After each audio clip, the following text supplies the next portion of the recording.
मित्रांनो नमस्कार. मित्रांनो, चना हरभरा पिकामध्ये मर रोगासाठी उपाय सांगणार आहे आज. त्याच्यामागे त्याची पार्श्वभूमी मर रोग का बरं लागते आणि कंट्रोल कसं करायचं हे पण सांगत आहे. मर रोग मित्रांनो, आपल्याला शेतकरी मित्रांना वाटते आपण जमिनीमध्ये पाणी देऊन राहिलो वावरामध्ये शेतामध्ये तरी पण मर रोग लागत आहे. त्याच्या मागे कारण हे आहे, जेव्हा जमिनीमधून पाणीवर आपण झाड जेव्हा जमिनीतलं पाणी घेत असते ते झायलम थ्रू घेत असते मित्रांनो, आणि झायलमलाच बुरशीचा अटॅक असल्यामुळं ते पाणी आपल्याला प्रॉपरली शेंड्यापर्यंत पोहोचत नाही, त्याच्यामुळं सुद्धा मर लागते.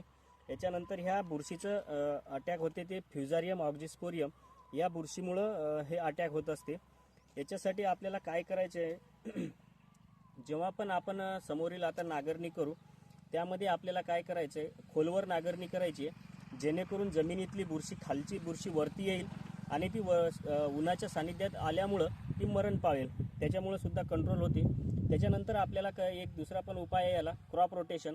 क्रॉप रोटेशन म्हणजे पिकाची आपल्याला आलटपालटने वेगवेगळे पिकं घ्यायचे जेणेकरून सेम पिकं घेतल्यामुळं बुरशीचा पण होस्ट जास्त वाढत असतो.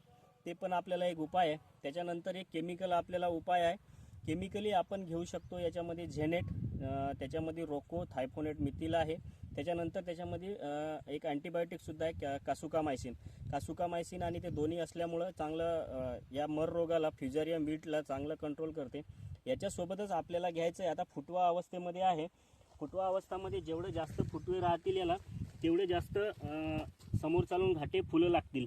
त्याच्यासाठी घ्यायचं आहे 11-36-24 आणि याच्यासोबत एक बायोस्टिम्युलंट घ्यायचं आहे ग्रो इंडिगो कंपनीचं उर्जित 40 ते 50 मिलीने घ्यायचं आहे जेणेकरून चांगली वाढ होईल, फुटवे होतील सोबत आणि ग्रीनरी टिकून राहील. मित्रांनो, माझा व्हिडिओ आवडला असेल तर लाईक करा, सबस्क्राईब करा. धन्यवाद.